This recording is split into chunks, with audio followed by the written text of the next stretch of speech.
কোথা দিয়ে যাচ্ছি সেটা দেখো শুধু একবার, পাহাড়ে ওঠার জন্য। চল চল চল। তো সুন্দর একটা ভিউ দেখতে পেলাম, যেটা তোমাদেরকে না দিয়ে থাকতে পারলাম না। শুধু দেখো পাহাড়টা কত কাছে, মনে হচ্ছে হেঁটে গেলেই ভেতরে ঢুকে যেতে পারবো, এরকম একটা ব্যাপার। হাফটা এসছি কিনে যাই না, এখান থেকে শুধু ভিউটা দেখা। রাস্তাঘাট জাস্ট চুমু রাস্তাঘাট, এখানে আর কিচ্ছু বলার নেই। আমাদের অবস্থা দম নিতে পারছি না। খেয়ে উঠে চলে এসেছিল, কাঠ এখন ঘুলাচ্ছে মনে হয়। অনেকটা উপরে আছে এখন, অনেকটা।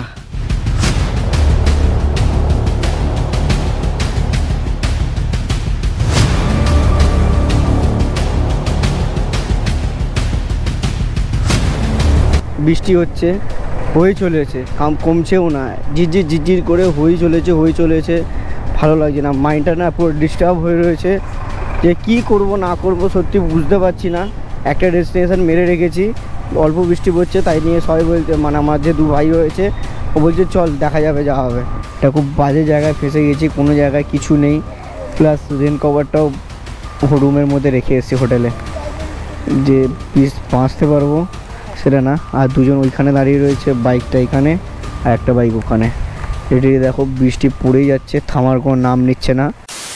তো মর্নিং গুরু, তোমাদের সকলকে স্বাগত জানাই আবার একটা নতুন ব্লগে। তো কালকে এটা দেখিয়েছিলাম না, এখন আমরা এসেছিলাম বিশাল হোটেলে। তো এসে আমরা এখানে ঢুকেও ছিলাম, প্লাস এখান থেকে ভেবেও ছিলাম যে আমরা সাইট সিন করতে যাবো।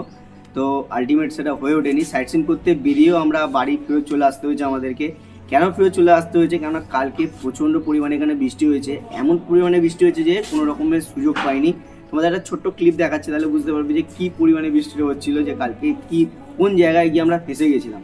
তো সেটা তোমরা আগে দেখে নাও কি হচ্ছে আমাদের সাথে। দেখো শুধু এত সুন্দর রাস্তা, আর তার মাঝখানে এরকম জলে ভিজছে।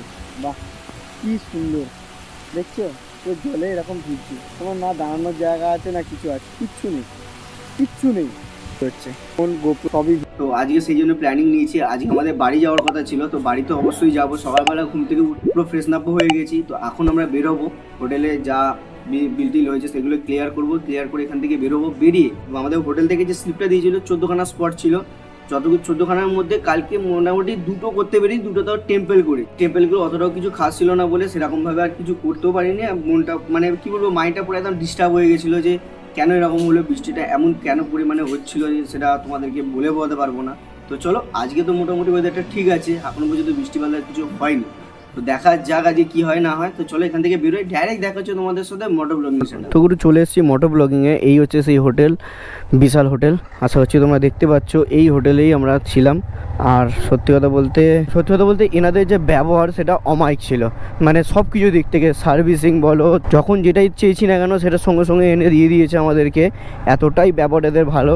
তো তোমরা যারা ঘাটশিলা আসছো প্লিজ এই জায়গাটা ভিজিট করতে পারো, আমি গুগল ম্যাপে লিঙ্কটা দিয়ে দেবো। যে তোমরা যদি ঘাটশিলা আসো, তো সেখান থেকে যদি তোমরা কেউ গুগল ম্যাপ ধরে আসতে চাও তাহলে তোমরা আসতে পারো। তো সেই কারণেই এইখানে কালকে যখন এখান দিয়ে যাচ্ছিলাম, এই রেলগেটটাতে প্রায় আধা ঘন্টা থেকে 45 মিনিট মতো দাঁড়াতে হয়েছে। এখন খোলা আছে, থ্যাঙ্ক গড, অনেক ভালো। এখন যাচ্ছি রিঙ্কিনি টেম্পল অ্যান্ড হিল টপ। তো এখান থেকে রিঙ্কিনি টেম্পল, হিল টপ কালকে যাওয়ার সময়তেই হয়ে গেছিলো প্রবলেম।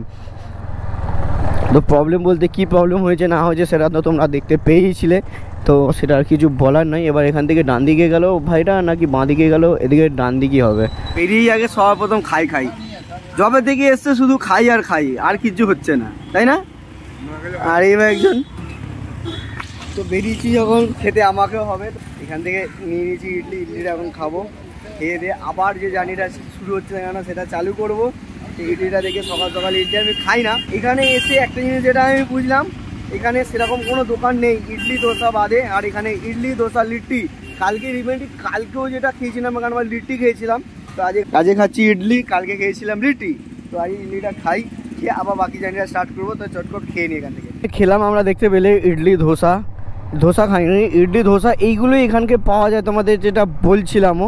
তো আমাদের 3জন মিলে টিফিন করলাম, ক টাকা হতে পারে? তো আমাদের এখানে মাত্র 85 টাকা হয়েছে 3জনের টিফিন করে, তাও কি 1 প্লেট করে নয়। আমার যারা বন্ধু 2 প্লেট নিয়েছিল, আমি 1 পিস আরও এক্সট্রা নিয়েছিলাম। তো মানে এখানে জিনিসপত্রের দামও না অনেক কম। ব্লগে জুড়ে থাকো তাহলে বুঝতে পারবে।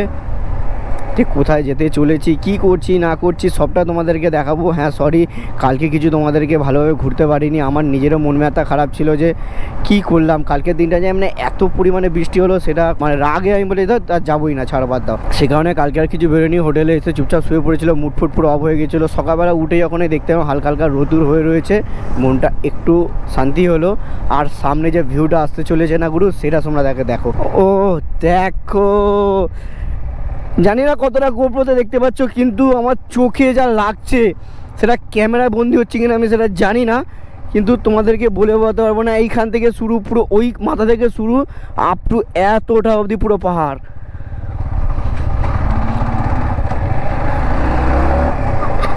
চলো আরও আস্তে আস্তে এই পাহাড়গুলোর দিকে এগিয়ে যাই।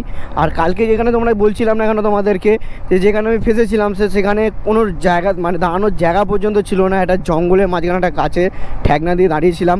তো আমার ব্যাগের মধ্যে ড্রোনটা আমার ছিল, এই গোপ্রোটা ছিল। গোপ্রোটা ওয়াটারপ্রুফ বলতে গিয়ে একদম আমার কোনো কেসিং বা ওয়াটারপ্রুফের কিছু সিস্টেম করা নেই, মানে এমনি ওয়াটার রেজিস্ট্যান্সের কাজ করে। কিন্তু কালকে যে পরিমাণে বৃষ্টি পড়ছিল না কেন, টোটালি আমার পুরো লস হয়ে যেত। শুধু ওয়ার্ল্ড কাপের এই ব্যাগটা নিয়ে এসেছি বলে আমার ওয়াটার রেজিস্ট্যান্সের কাজ করেছে, ড্রোনের মধ্যে কোনো জল লাগেনি, বেঁচে গেছি। তার মধ্যে এসেছি অনেক টাফলিভাবে। কীরকমভাবে এসেছি বলো তো, ওখান থেকে বাস চলাচল করছিল, তো এই বাস চলাচল করার সময়তে বাসে উঠে একটা ছাওয়া জায়গায় এসেছি। আমার ভাই যে বাইকটা, দুটো যে বাইক এসছে, দুজনে বাইকটা জ্বালিয়ে আমার কাছে এসেছে। মানে কালকে সন্ধেবেলা এমনই একটা বাজে সিচুয়েশান হয়ে গেছিলো যে কিছু করার মতো ছিল না। এগিয়ে যে দুটো জায়গায় দাঁড়াবো, প্লাস রেনকোটটাও সঙ্গে নিয়ে বেরোয়নি। আমি জানি কি সাইট সিন করতে বেরোচ্ছি, করবো করিডোরে রুমে চলে আসবো, সেই কারণে রেনকোটটা না বেরোনোটাই আমার সবথেকে বড় ভুল হয়ে গেছিলো। তো চলো আবার সামনের দিকে এগোই। এই যে কালকে ঠিক এই জায়গাটাতে ফেসেছিলাম, এই জায়গাটাতে কালকে ঠিক এই জায়গাটাতে দাঁড়িয়েছিলাম আমি, আমার সাইড হয়ে এই জায়গাটা দাঁড়িয়েছিলাম। মানে কালকে যে কীরকম বাজে একটা সিচুয়েশান হয়েছিল, এই সুন্দর একটা রাস্তা ভাবো একবার, এরকম একটা সুন্দর ভিউ এনজয় করতে করতে আমরা যাচ্ছিলাম, আর হঠাৎ করে চলে আসে এই বড় সজোর বৃষ্টি। রাস্তাটা তোমরা শুধু দেখে বুঝতে পারছো আই থিঙ্ক যে রাস্তাটা কী লেভেলের সুন্দর।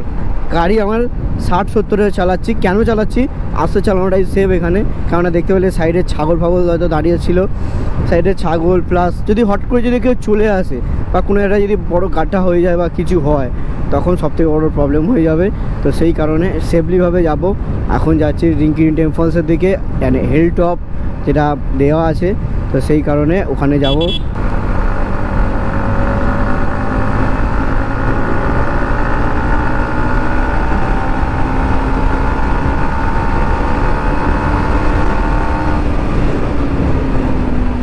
পাহাড়ের রাস্তায় 100 টাচ করে নিলাম একবার, পাহাড়ের রাস্তায় এসে। রাস্তাটা এত সুন্দর দেখতে পাচ্ছি না, রাস্তাটা এতটাই সুন্দর দেখতে পাচ্ছি যে 100 না মেরে থাকতে পারছি না। তো সেই কারণে একবার 100 টাচ করে নিলাম, কিন্তু ভয় লাগছে মনের মধ্যে, এতটা উড়ান্ত বা বাড়বাড়ন্তি ভালো না।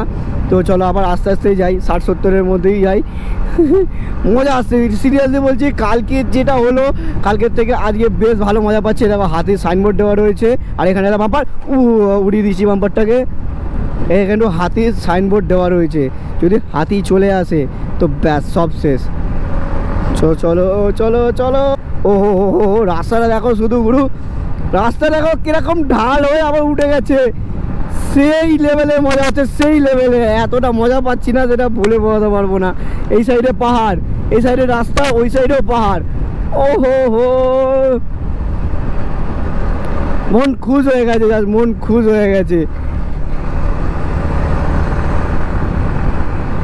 এই দেখো পাহাড়, আর এইখানে রাস্তা দেখো, রাস্তার মধ্যে দেওয়া আছে 60 লিমিট, কিন্তু আমার গাড়ি দেখো 60ই চালাচ্ছি, কিন্তু 60 এই 61 হয়ে গেল আবার।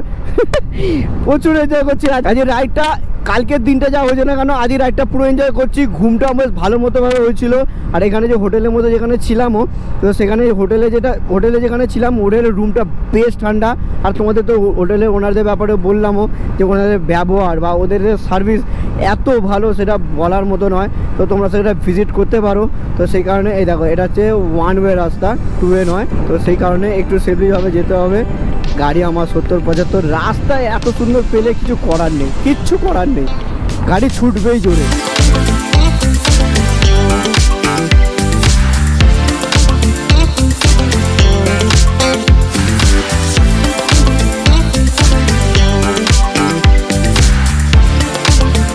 আস্তে আস্তে দেখো এত সুন্দর একটা ভিউ দেখতে পেলাম, যেটা তোমাদেরকে না দিয়ে থাকতে পারলাম না। শুধু দেখো পাহাড়টা কত কাছে, মনে হচ্ছে হেঁটে গেলেই ভেতরে ঢুকে যেতে পারবো, এরকম একটা ব্যাপার।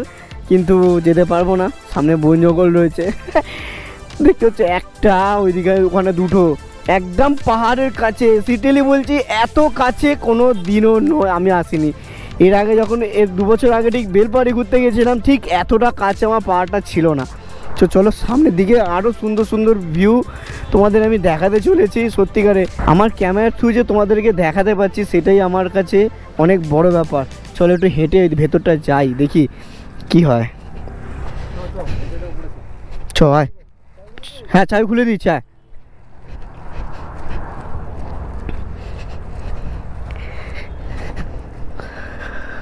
ও ভাই সাহেব,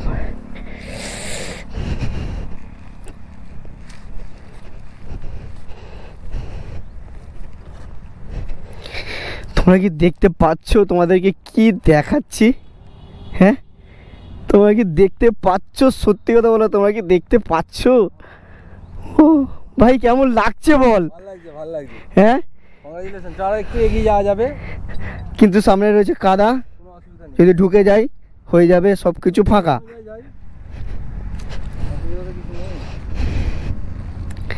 ওয়াও, ওয়ান্ডারফুল।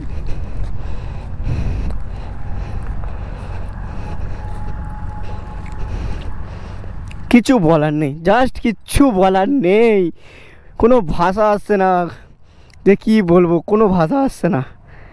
এতটা কাছ থেকে ভাই কোনোদিন পাহাড় দেখেছিস কি আগে বল? হ্যাঁ, আমি দেখিনি কোনোদিনও, এতটা কাছ থেকে আমি কোনোদিনও দেখিনি। আমার ক্যামেরার থ্রুতে তোমাদেরকে পুরো জায়গাটা দেখাতে পারছি। আরও সামনের দিকে যত এগোবো আরও ভালো ভালো জিনিস তোমাদের দেখাতে পারবো, এটুকুই আশা করি। চলো এখানে কিছু ছবি তুলে আবার এখান থেকে বেরোবো। রাংকিনি টেম্পল ঢোকার গেট, রাংকিনি না রিংকিনি, ঠিক নামটা উচ্চারণ করতে পারছি না হয়তো, সামথিং। তো এই টেম্পলে যাওয়ার আগে, মন্দিরটা যাওয়ার আগে তোমাদের তো আরও অনেক কিছু দেখিয়েছিলাম। প্লাস রাস্তাঘাট যা মানে মাখন, যাকে বলা যায় মাখন, মানে রাস্তাঘাটটা তোমরা আশা করি দেখেও বুঝতে পারছো, যাতে এতে কর্নারিংও খুব সুন্দরভাবে করা যাবে। এই তো রাংকিনি, RANKINI, রাংকিনি টেম্পল। এই ফাইনালি পৌঁছে গেছি। এইখানে করতে হবে গাড়ি পার্কিং করে, ওই দিক থেকে হেঁটে উঠতে হবে পাহাড়ের দিকে, যতদূর মনে হয়। ওইটা ওই দিকেই তো, ওই দিক থেকেই সোজা হাঁটতে হবে। এইটাই, এইটাতে এইটা দেখাচ্ছে তো, এই দিকটা যেয়ে ওই দিকে উঠতে হবে হেঁটে। ওইখানে যেটা দেখতে পেলে যে মন্দিরটা, ওখানে ঢুকলাম, ওখানে বাইকটা রেখেছি, বাইকটা রেখে আর এই সিঁড়ি দিয়ে হেঁটে এখন এই জায়গাটায় এসছি। আর এই হচ্ছে যাওয়ার রাস্তা। এইখান থেকে যাব একদম টপে, মানে একদম ওপরে উঠবো, পাহাড়ের ওপরে উঠে ওখান থেকে ভিউ দেখাবো তোমাদেরকে। তো চলো এখান থেকে হাঁটা স্টার্ট করি। ভালো মনে আছে বেলপাহাড়ি রাস্তার কথা? হ্যাঁ, হড়কে পড়ে গেছিলাম। হড়কে তুই না, আমি পড়ে গেছিলাম। ওই একই ব্যাপার। কেমন লাগছে ভাই তোর? ভালো লাগছে। বল কেমন লাগছে এই রাইডটা এসে? দারুণ লাগছে, হেভি লাগছে ভাই। হেভি লাগছে তো ভাই? এখনো ওটা শুরু হয়নি, এখন দারুণ বলতে পারছি না। আচ্ছা, রাস্তা উঠি তারপর বলবো। আচ্ছা তো চলো এখন আবার হাঁটতে শুরু করেছি। তো রিটেলি কোথা দিয়ে যাচ্ছি সেটা দেখো শুধু একবার, পাহাড়ে ওঠার জন্য। চল চল চল, তুই আগে ওঠ, ওপর থেকে আমাদেরকে ছবি তুলবি, আমরা এটা তুলবি। হ্যাঁ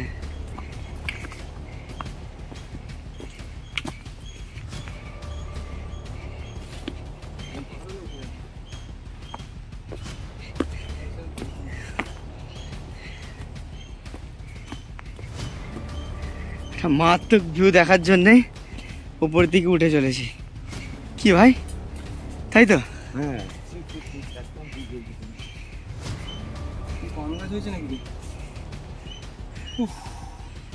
আমি করেছি ভাই,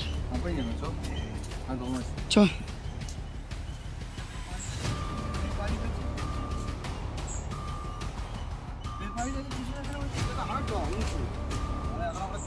এখনো তো কিছুই উঠিনি, চল চল। হাফটা এসছি কিনে যাই না, এখান থেকে শুধু ভিউটা দেখো। এখনো উঠতে হবে, ওরে বাপরে, হায় হায় ভিউ হালত পুরো খারাপ।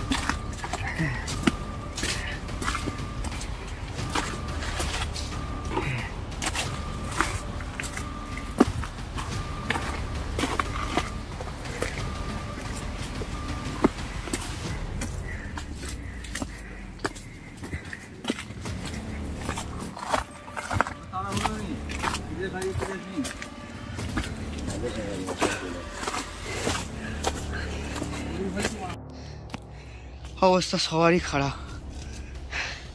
এর অবস্থা খারাপ, এরও খারাপ, আর আমারও অবস্থা খারাপ। আই থিঙ্ক দেখে বুঝতে পারছো, ঘেমে নে চান দম নেওয়ার মতো সোজা নেই, শ্বাস ফুলছে। তোমার কি লাগবে? তো এখান থেকে ভিউটা দেখো, আর আমাদের অবস্থা টোটাল শেষ, কিছু নেই, আর দম নিতে পারছি না। খেয়ে দিয়ে উঠে চলে এসছি তো, কাঠ এখন ঘুলাচ্ছে মনে হয়, অনেকটা উপরে আছে এখন, অনেকটা দেখতে পাচ্ছ। আশা করছি এখনও 3 কিলোমিটার যেতে হবে, এতটা অবধি হাঁটতে হবে উপরে, যাই না যেতে পারবো কিনা। এখানে দাঁড়িয়ে এখনো পর্যন্ত রেস্ট নিচ্ছে, আর একজন সেখানে বসে আছে, দেখো সে আর আসতে পারেনি। তো গুরু দেখতেই তো পেলে কতটা কষ্ট করে উপরে উঠলাম। রিটেলি উপরে উঠে আমার যা খেয়েছিলাম ওখানে দেখতে পেলে ইডলি ধোসা বসা সব বমি হয়ে গেছে। শরীরটা এত খারাপ লাগছিলো, এত গা গুলাচ্ছিল, সেই কারণে সব বমি হয়ে গেছে। আর যাই কষ্ট হোক না কেন, এত কষ্ট করে উঠেছি, আর তোমাদের এইখানকার বেস্ট ভিউটা যদি নাই দেখালাম তাহলে ঘাটশিলা আসার মানেই হয় না। তো আজকে এখন আমি তোমাদেরকে দেখাতে চলেছি আজকের দিনে ঘাটশিলার বেস্ট ভিউ।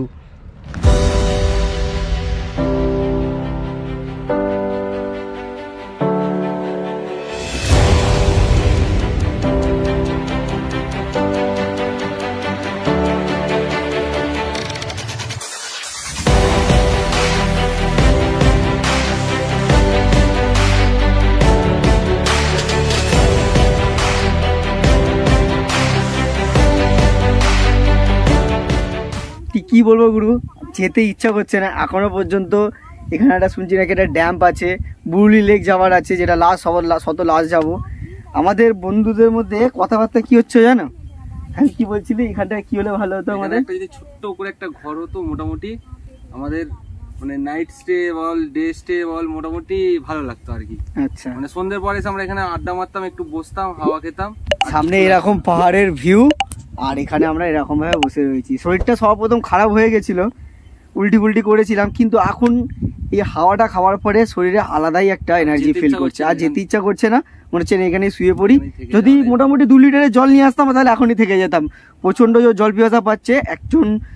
দুজন এসেছিল ওপরে, তো সচরাচর কেউ আসছে না, দুজন হঠাৎ করে এসেছিল, ভগবানের মতো কাজ করে জায়গা বলা যায়।